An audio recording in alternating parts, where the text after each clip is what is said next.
Hello dear students, welcome. आप सबका बहुत बहुत स्वागत है। आज मैं आपको असेसमेंट 5 करवाने जा रहा हूँ। ये हिंदी मीडियम की रहेगी, सामाजिक विज्ञान की कक्षा 8वीं की 21 अक्टूबर की रहेगी। देखिए, पहला क्वेश्चन पूछा गया कि 1801 में अवध पर डैश थोपी गई। तो देखिए, 1801 में अवध पर सहायक संधि थोपी गई थी। ठीक है, थोड़ी सी और नॉलेज मैं आपको देता हूँ, वो देखिए। आप ये भी पढ़ सकते हैं कि और कहाँ कहाँ कब कब सहायक संधि थोपी गई थी। ठीक है, क्योंकि खाली वर्कशीट करवाना नहीं, और भी चीज़ आपको पता होनी चाहिए। आराम से पढ़ लें इसे। ठीक है, कि अवध के नवाब ने नवंबर 1801 में, पेशवा बाजीराव द्वितीय ने सितंबर 1803 और मैसूर और तंजौर में, इस तरीके से कब कब कहाँ सहायक संधि लगाई गई, आप आराम से पढ़ सकते हैं। ठीक है, क्लियर हो गया आपको। नेक्स्ट देखते हैं क्वेश्चन कौन सा है। तो देखिए, पहले वाले का आंसर जो है वो ए हो गया। उसके बाद नेक्स्ट देखिए आपकी जो बुक है ना, हिस्ट्री की, चैप्टर नंबर 2 से है। ठीक है, और बाकी जितने भी है ना, वो चैप्टर नंबर आपके 5 से हैं, जो 1857 के बाद का है। ठीक है, आप अपनी बुक में ज़रूर देखना, इतिहास की बुक खोल के। ठीक है, तो बैरकपुर में एक युवा सिपाही ने अपने अफसरों के खिलाफ विद्रोह कर दिया। तो कौन था वो? तात्या टोपे थे, मंगल पांडे थे, नाना साहब थे, इनमें से कोई नहीं, तो मंगल पांडे थे। ठीक है, इनको फिर मार दिया गया था। उसके बाद फिर सिपाहियों का विद्रोह हुआ, जिनमें उन्हें गाय और सूअर की चर्बी वाले जो करतूत है उसे मना कर दिया। ऐसे ऐसे था। कहानी पढ़ना, चैप्टर पढ़ना, चैप्टर पढ़ के क्या करोगे तो बेनिफिट मिलेगा। बेगम हजरत महल ने कहाँ अंग्रेजों के खिलाफ विद्रोह को बढ़ावा देने में बढ़ चढ़कर हिस्सा लिया था? तो वो उसने लिया था लखनऊ में। ठीक है, लखनऊ में लिया था। और इनके जो बेटे थे उन्होंने भी काफ़ी कुछ करा। चैप्टर पढ़ना। किस मुगल बादशाह ने विद्रोही सिपाहियों के 1857 के विद्रोह का नेतृत्व करने की मांग को स्वीकार कर लिया? बताओ, किस मुगल बादशाह ने कहा था चलो ठीक है, मैं तुम्हारे साथ विद्रोह में भाग लेने के लिए तैयार हूँ? तो वो कौन थे? बहादुर शाह जफर थे। ठीक है, डी आंसर है इसका। उसके बाद नेक्स्ट है निम्नलिखित में से किस शासक ने बिहार में 1857 के विद्रोह का नेतृत्व किसने किया?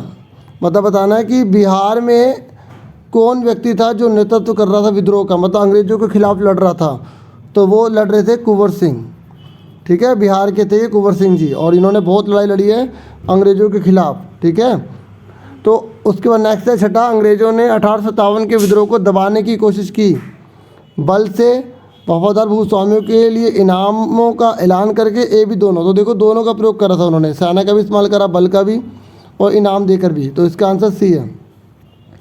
नेक्स्ट है सातवां, ये कह रहा है 1857 के विद्रोह के बाद भारत के गवर्नर जनरल को ओहदा दिया गया। देखो, ब्रिटिश सरकार ने, फिर जब आप लास्ट चैप्टर के पेजेस पर आ जाएंगे तो देखा आप पढ़ेंगे किस तरीके से ब्रिटिश सरकार ने दोबारा से पूरे देश पे कंट्रोल कर लिया। तो उसके बाद उन्होंने जनरल को वायसराय कहना शुरू कर दिया। क्या कहना शुरू कर दिया? वायसराय। बी आंसर है इसका। कह रहा निम्नलिखित में से कौन सा 1857 के विद्रोह का परिणाम था, मतलब कौन सा रिजल्ट निकला जब 1857 का विद्रोह हो गया?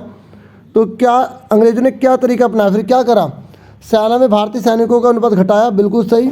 गोरखा, सिख, पठान सैनिकों की संख्या बढ़ाई गई। अब अंग्रेजों ने कहा अलग अलग रखेंगे तो सब पर कंट्रोल हो पाएगा और सब एकजुट नहीं हो पाएंगे, इसलिए अंग्रेजों ने क्या करा? सबको अलग अलग को अपनी सेना में भर्ती कर दिया।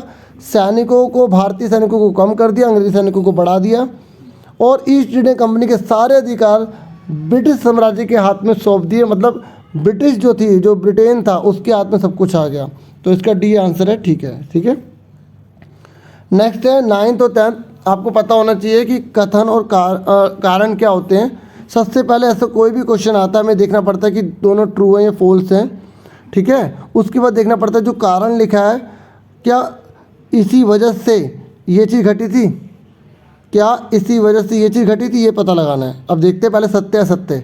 तो आप चैप्टर पढ़ेंगे, बिल्कुल सेम ये लाइन लिखी मिलेगी आपको।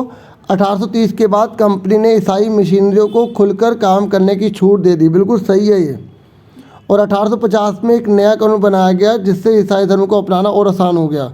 देखिए, ये लिखा है कि ईसाई मिशनरियों को खुलकर काम करने की छूट दी गई। क्या इसका कारण यही था कि ईसाई धर्म अपनाया गया था या आसान हो गया था 1850? देखो, 1850 तो भविष्य में आया था ना, और कोई भी जो कारण होता है वो पहले होता है।